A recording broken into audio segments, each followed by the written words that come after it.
What's up, guys? My name's Jose, and today is Wednesday, I believe the 23rd. Let me double check that. Nope, 24th, sorry. Well, it's been busy a couple of weeks, except for the past week. And last week, 3 wells had actually finished up around within a 48-hour period. So we had 4 wells total, and 3 of them that's it. They were shutting it down and getting ready to move all that equipment to the next location. I actually got to experience helping out with the moving and actually hooking up to a step deck and moving mats, the wooden mats, and the wooden mats that are required to make the pad, and also boxes, the empty boxes that are there that were left over from the fracking. And there was probably like around 45 plus boxes there. So it was me and a couple of other drivers. They had a flat trailer, which they could only do, because of the height, they could only do mats. And with the step decks, we had 3 step deck trailers for that one well that I did help out with, and we could do mats and boxes. So it lasted about 2 days. I got 4 loads one day, and then I think it was either 3 or 4 the following day. But it would have been more, but we lost. It would have probably been another extra 1 or 2, but I lost time because on the second day I was approaching the well, and oh gosh, I was probably about 200 yards away. I was approaching the well. I was still on the lease road. I could see the entrance of the well, and it was kind of like a little hill going up. Well, the operator that controls the forklift he was pulling in. I wasn't sure, but by the time I saw him, I noticed him. He was pulling up into the entrance of that drive, made a wide right. I'm assuming he was planning to just back it up to his parking spot. He made a wide right and hit a parked trailer, which was a flatbed that had equipment, oilfield equipment. I'm not sure what kind of equipment it was, but there was 3 flatbed trailers that were parked right next to each other to the right of the entrance. And yeah, he just whipped wide right, and bounced right off of that trailer. From where I was, and I was looking at it, I thought my eyes were playing tricks on me. He's like, no, he probably just did a hard brake or something. But I see him pull back, and I just see the front end of this Ford F-150 just bent in, where he had made contact with the rear left corner of the trailer, the flatbed trailer. Pulled back, parked it. Then I see guys from the actual well site walking towards him who also saw him hit this. And I'm like, great, this is gonna take some time. Either he's gonna get ran off, and then that's it, and we're gonna probably have to wait till they find another forklift operator and send them our way, or we're gonna have to wait till the day shift guy shows up the following morning. So I'm there probably a couple of hours, because he's talking to them, he's talking to their bosses, he's talking to his bosses, and they're all talking to each other. And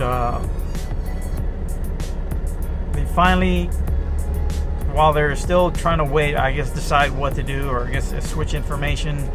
Like an hour later, so he starts loading my trailer. I get out, I go deliver, come back, and it was just moving the equipment about 35 miles from the location. It still took an hour to do. Once you left that pad site, it took about 10 to 15 minutes to leave, to get back to the public road, then drive a little over 30 miles on public roads till I got to the next oilfield site.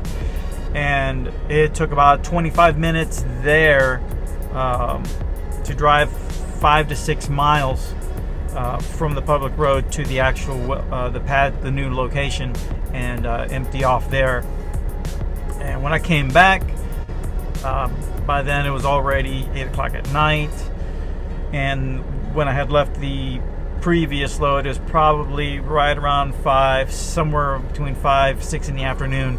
Still had daylight. When I came back, there was nobody there. I'm like, okay, great. I called dispatch saying, hey, this is the situation, this is what happened earlier, so I don't know if we're expecting to have somebody replace the forklift operator, or are we gonna have to wait till the next day shift. They said they'll call me back. Probably about 40 minutes later, a truck pulls in, 2 people in it, and one of them is actually the forklift driver who hit the truck the first time. I guess they went to go drop off that truck, because I no longer saw that truck. This was a completely different truck that they were in, and I guess the other person that was inside that truck was a higher up, and once they showed up, they loaded me, and actually that was my last load, I believe, for that day, and then I had to get run tickets.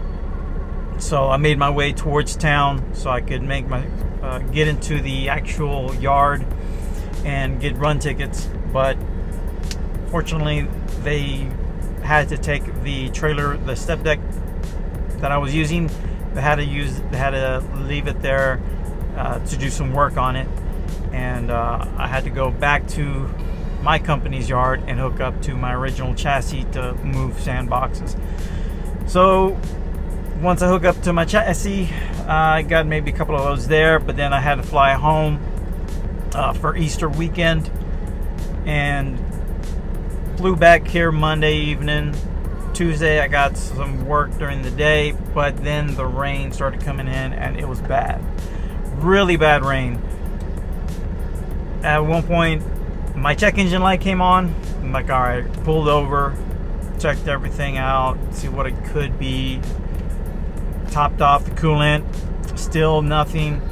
I'm like, all right, I'm gonna have to reach out to my mechanic. While I was there, I started seeing hail fall down, and nothing yet, dark clouds, and I see it hit the pavement and just break, and those were big chunks. They're probably about the size of golf balls.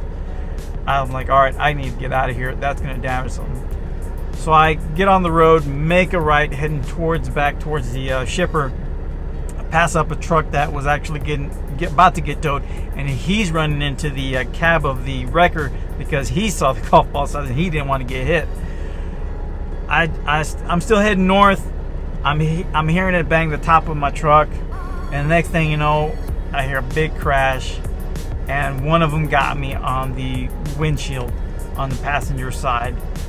And I'm like, oh, great, now I gotta get that taken care of. So I head to the shipper because I still had a load, assigned a load. I was like, all right, it's nighttime. Windshield guys aren't gonna open until 8 o'clock next following morning. I'll just do one more load and then that's it, call it a night. So I did. I picked up, looked at the weather. I'm like, okay, I'm gonna sit tight for a little bit until the weather kind of blows through, and took about maybe an hour and a half nap. Made it to the well, and they're still down because of the weather there, because when I got to the well, which is a little over 100 miles away, there was still a little bit of lightning and rain. So I sat there for another 2 hours, finally got offloaded, made it closer towards town, shut it down for the night, and reach out to my mechanic, and I'll go ahead and put his information. Excuse me. I've used him several times. I used him back on my red truck to fix the carrier bearing for when the PTO, the blower, the shaft for the blower went out and the carrier bearing went out. Not too long ago, I used them for this truck because I had a coolant leak, which turned out was coming from the water pump. He replaced that. And also on the red truck, my driver wanted was concerned about the brakes, so we had them looked at and went ahead and did the drums and the brake pads and made any adjustments that needed to be done. And also told them, hey, while you're there, can you change the oil on the blower, so that way that would get done. And I'll put his information. He's a good guy. His name's Ricardo. Give him a call. Let him know Jose sent you, please. Good guy. Pretty fast. And it's so far I've been lucky. The things that I've needed to be worked on haven't been anything involving leaving the truck there overnight or anything. But a good guy. If you're in the area, in the Midland area, and you need some simple work, he doesn't have a shop. He also does mobile work. So if you need something out in the field, he can meet you up and work on your equipment. But good guy. I'll leave the number again, and just give him a call. Let him know Jose sent you, and he'll take care of you. But yeah, I had to see him again today because of the check engine light. He hooked up this computer, saw a couple of things. Turns out it was something that was loose, and got that taken care of, cleared any faults. So told me, hey, give me a call if it does come back up, and we'll take care of you. I'm like, all right, great, awesome. He doesn't know that I do YouTube, so yeah, just tell him Jose sent you, the guy that drives the Mack truck, something like that. So I figure I'd go ahead and give him a shout out, but don't give him too much work, because I still need to use them too. So yeah, that's it for right now. I'm actually, I did get my windshield taken care of, which cost me $223 on the Max. There's two separate windows, driver side, passenger side. It clocked me on my passenger side. I'll put the pictures up on the screen so that way you can see the damage. And I made a 2 o'clock appointment. That was the earliest appointment they had. I showed up probably right around 12:40 just to be early, just in case. And I got lucky. The 1 o'clock guy, they couldn't fix his window. It was a 4-door Chevy that had the back window shattered, but the frame was bent. So they told him that they couldn't replace the window because they needed the body work done in order for it to hold the window the way it's supposed to be. So I got lucky there. They saw me early. I was in and out in an hour. So I pulled in like around 12:40 and I was out around 12:50, a little over an hour. So got that taken care of. So I'm hooked up to my chassis and I'm getting ready to go to La Mesa, pick up a load, and then take that to Big Spring for around 55 miles, somewhere around there. So it's a short load, but at least it's worked. So I'll go ahead and get rolling.